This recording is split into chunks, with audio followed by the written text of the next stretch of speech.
మిర్యాలగూడలో సిఐటియు ఆధ్వర్యంలో మేడే వేడుకలు ఘనంగా జరిగాయి. హనుమాన్పేట ఫ్లైఓవర్ బ్రిడ్జి నుండి రాజీవ్ చౌక్ వరకు కామ్రేడ్లు భారీ ప్రదర్శన నిర్వహించారు. కోలాట, డప్పు నృత్యాలతో బాణసంచా కాల్చుతూ ప్రదర్శనను ఉరకలెత్తించారు. ఎమ్మెల్సీ ప్రజా గాయకుడు గోరెటి వెంకన్న, సిపిఎం రాష్ట్ర కార్యదర్శి వర్గ సభ్యులు జులకంటి రంగారెడ్డి, సిపిఎం సిఐటియు నేతలు, కార్యకర్తలు ప్రదర్శనలో పాల్గొన్నారు. ఈ సందర్భంగా వారు మాట్లాడుతూ కమ్యూనిజం అజేయమైనదని, దోపిడీ ఉన్నంత వరకు ఎర్ర జెండా ప్రజల పక్షాన నిలబడి పోరాడుతుందన్నారు. ఎర్ర జెండాను చూస్తేనే అవినీతి పరుల గుండెల్లో రైళ్లు పరిగెత్తుతాయన్నారు. పేద ప్రజల కష్టాలు తీర్చాల్సిన పాలకులు పేదలను మరింత పేదరికంలో నెట్టివేస్తున్నారని ఆవేదన వ్యక్తం చేశారు. కార్మిక చట్టాలను కాలరాస్తూ కొత్త చట్టాలను తీసుకువచ్చి కార్మికులకు అన్యాయం చేస్తున్నారని ఆరోపించారు. కార్మికుల హక్కైన 8 గంటల పని విధానాన్ని రద్దు చేస్తే కార్మిక లోకం తిరగబడుతుందన్నారు. మేడే స్ఫూర్తితో పాలకుల విధానాలకు వ్యతిరేకంగా భవిష్యత్తులో బలమైన ఉద్యమాలు చేయాలని పిలుపునిచ్చారు.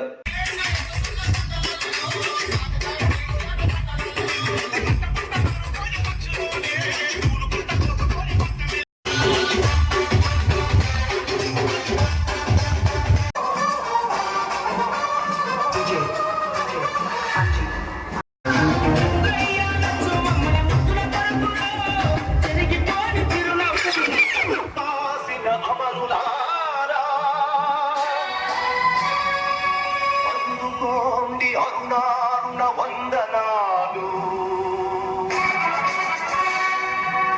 మీ త్యాగఫలం, మీ కర్మఫలం వృథా కానీయం. ఎర్ర జెండా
దేశ దేశాల్లో ఖండాల్లో వాడవాడన జరుపుకునేటువంటి ఏకైక పోరాట దీక్ష పండగలాగా జరుపుకునేటువంటిది ఒక మేడేనే ప్రపంచం మొత్తం కూడా జరుపుకుంటున్నది మనం గుర్తుంచుకోవాలి.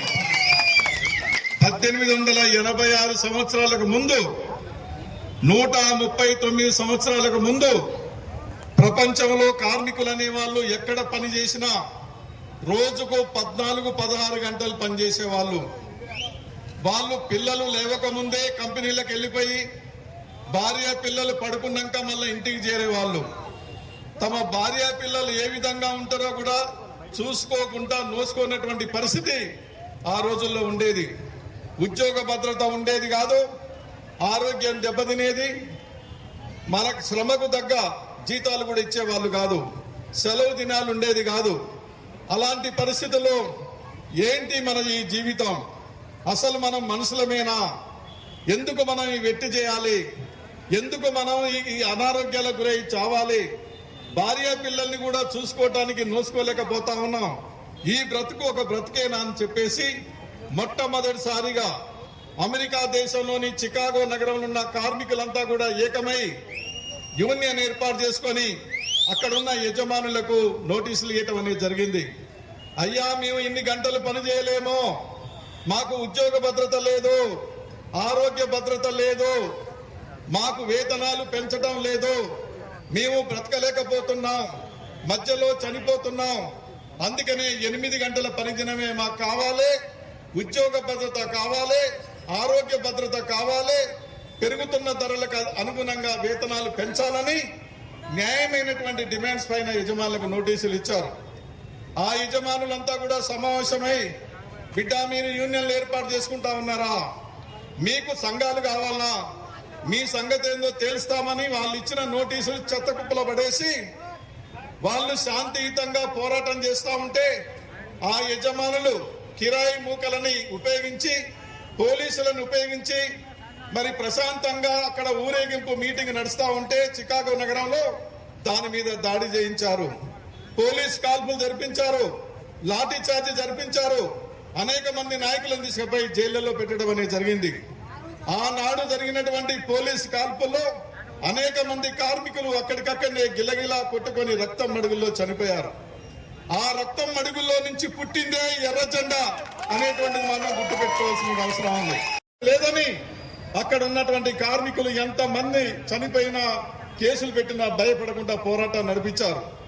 అప్పుడు యజమానులు దిగి వచ్చి వీళ్ళు చాలా గట్టిగా పోరాడుతూ ఉన్నారని చెప్పేసి, అయ్యా 8 గంటల పని దినం మీకు అమలు చేస్తాం, ఉద్యోగ భద్రత కల్పిస్తాం, పెరుగుతున్న ధరలకు అనుగుణంగా మీ జీతభత్యాలు పెంచుతామని చెప్పేసి కార్మిక సంఘాలతో ఒప్పందం చేసుకోవడం అనేది జరిగింది.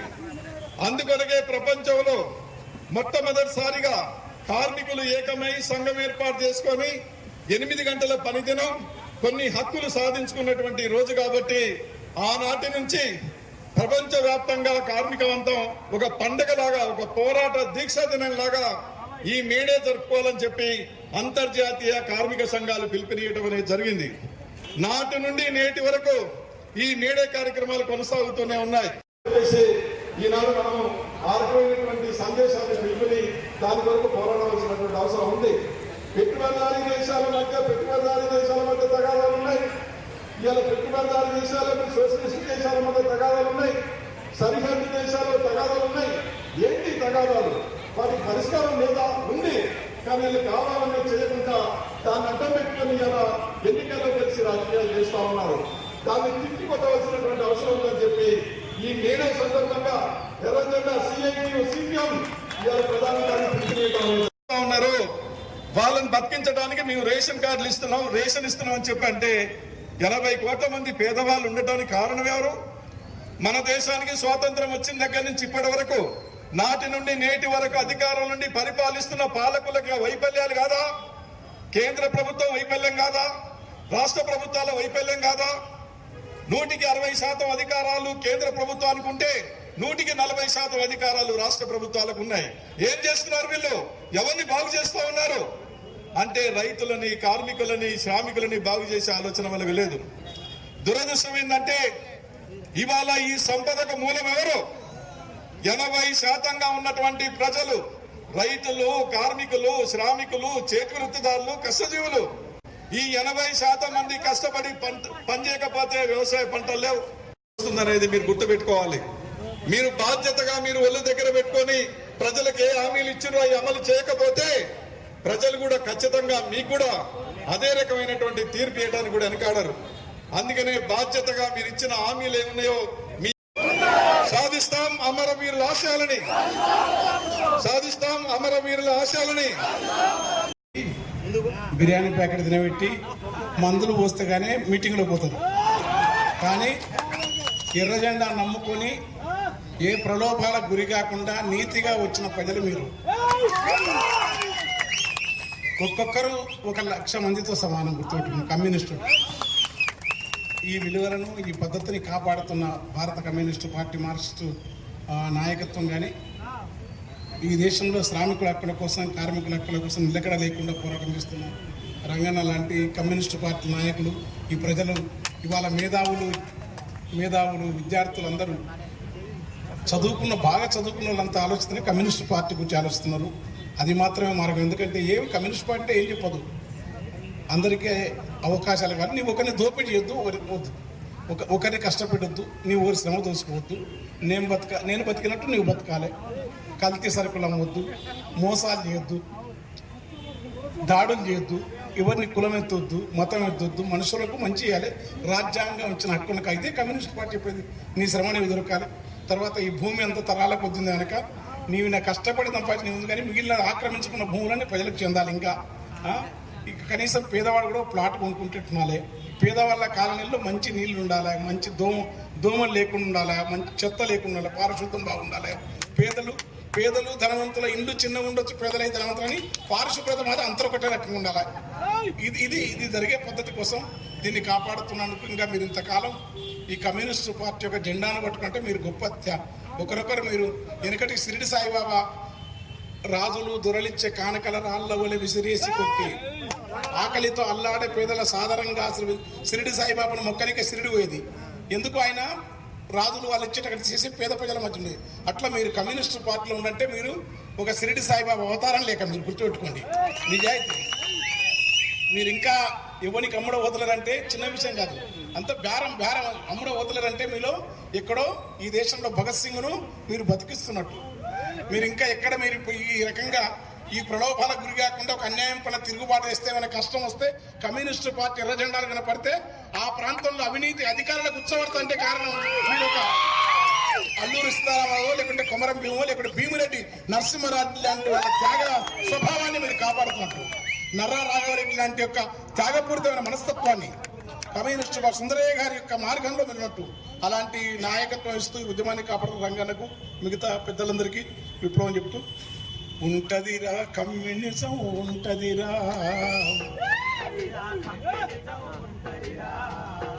ఉంటదిరా కమ్యూనిజం ఉంటదిరా, జగతి ఉన్నంత దాకా అది ఉంటదిరా, జగతి ఉన్నంత దాకా అది ఉంటదిరా, జగతి ఉన్నంత దాకా అది ఉంటదిరా. ఏడ ఉన్నదని ఎక్కిరించేరు, యాడ ఉన్నదని ఎక్కిరించేరు, పలుపున్న దోపిడిదారులు. నిజం యాడ ఉన్నదని ఎక్కిరించేవురా, నిజం ఎక్కడుంటే కమ్యూనిజం అక్కడుంది. కమ్యూనిజం ఉంటదిరా, ఉంటదిరా కమ్యూనిజం ఉంటదిరా, ఉంటదిరా కమ్యూనిజం ఉంటదిరా, ఉంటదిరా ఎర్ర జెండ ఉంటదిరా, ఉంటదిరా ఎర్ర జెండ ఉంటదిరా. భూమిలో ఆకలి ఉన్న చోట కమ్యూనిజం ఉంటది. భూమిలో ఆ ఆకలి ఎందుకు ఉంటది? దోపిడి ఉన్నందుకే. దోపిడి కోటలు కూర్చకపోతే సిరులు రాలవు. ఈ సిరులకంత మూలం నున్నగా మెరిసేటి రోడ్లు నున్నగైనవంటే ఎవరి చెమటరా,